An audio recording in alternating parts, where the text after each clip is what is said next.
philosophy of education that spans even farther and greater than just being about a student online or a student doing a project or a student working through a content or a class. Personalized learning is getting to the heart of what the student is passionate about. And at Locust Grove Middle School, we know that we have a diverse population of kids that want different things out of their education. The traditional way we usually educate kids is to put them in a classroom by chronological age. They move through school in that way, and they graduate with age-appropriate peers, all the while working on the same exact type of content. Regardless if they are gifted or if they need extra assistance or support, they're all expected to move through school in the same way, and we've got to do it differently. If we want to make sure that we get at the heart of the student, we've got to make sure we truly personalize it to that individual kid. Well, as far as personalized learning is concerned, I'm very, very excited because in my classroom I've actually started doing, on top of blended learning, different station rotations for my students. So I'm able to accommodate the students where they actually are.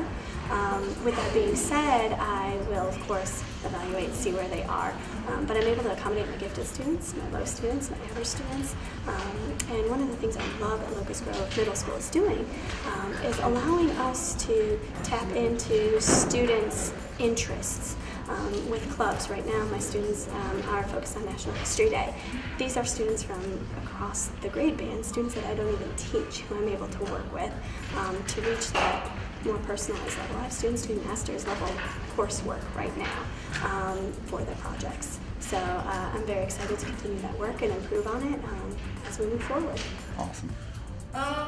It's 3 different parts of the day. You have your connections, which would be your your art and your band and things like that. And then you have your seminar, which is your face-to-face time. So you're still getting your face-to-face time like you're getting with what you're doing right now.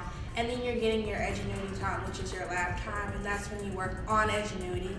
And that's when you get the base of what you need. And when you go to seminar time, that's when you kind of reinforce what you've learned in Edgenuity, and you do projects and things like that. Personalized learning has given us the flexibility to have lower class sizes in order to give the students a more authentic learning experience. That's okay. Currently we're working on a project and the students came up with a driving question, and it's how do we as citizens of Locust Grove design a plan to alleviate traffic within our community. So we have been researching that, and now we have partnered with the Academy for Advanced Studies to create an actual model of an intersection that we decided was a big cause for the problem of traffic. So because of the flexibility we do get with our schedule and with personalized learning, it makes it possible for us to go over there and collaborate with students, the advanced students in the civil engineering class, and create these projects. Introduced, we thought it would be a really great opportunity at the time for our 6th and 7th grader. We had an incoming 6th grader at the time and one going to 7th, and we thought it would be a great opportunity to get them to be able to pace themselves according to their strengths and some of the areas where they were maybe they needed some more time. It's with the blended program at Locust Grove, it changes because their schedules change. I think we really like the fact that they're in some classes a couple of days and other classes, so that if there's homework or a project, they can spend time, and it helps them with their time management. They'll come home and they'll say there's a project, when is it due? And we as a family or a group can decide, let's spend this time on this, and then let's spend that time on that. And I think it really gets them thinking about how to pace themselves and their day and their studies. The thing I'm most excited about in terms of where we're going is the course offerings that we've just put into place here recently. We have pathway courses that match what the high school and Academy for Advanced Studies offers our kids. So when our kids are thinking about college, when they're thinking about career, when they think about what's going to happen after I turn 18, we are hopefully opening that door so that they can see and catch a glimpse of what that truly looks like.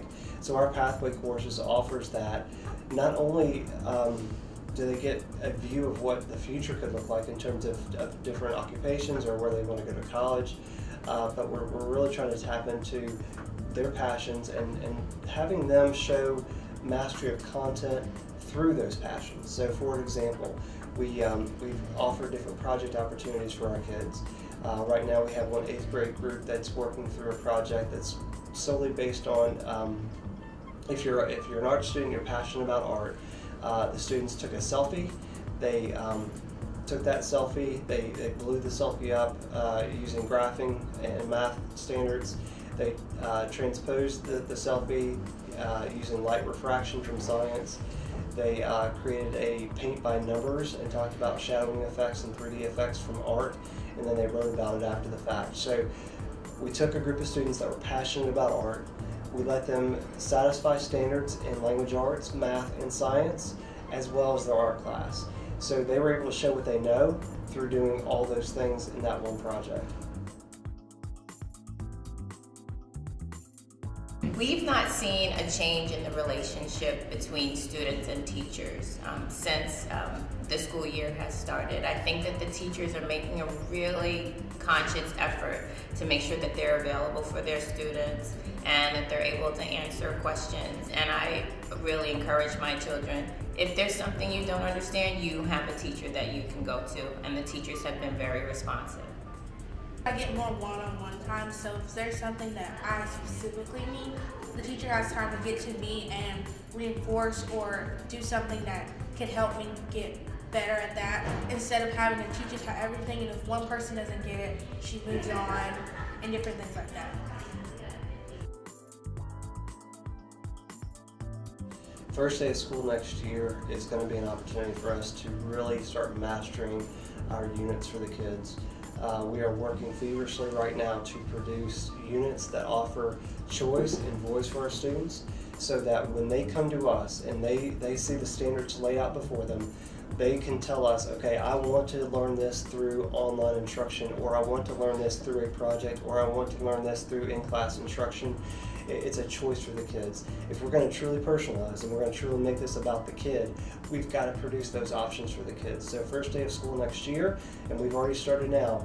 We're right now in discussions and developing those lessons and units geared toward choice and voice for our kids.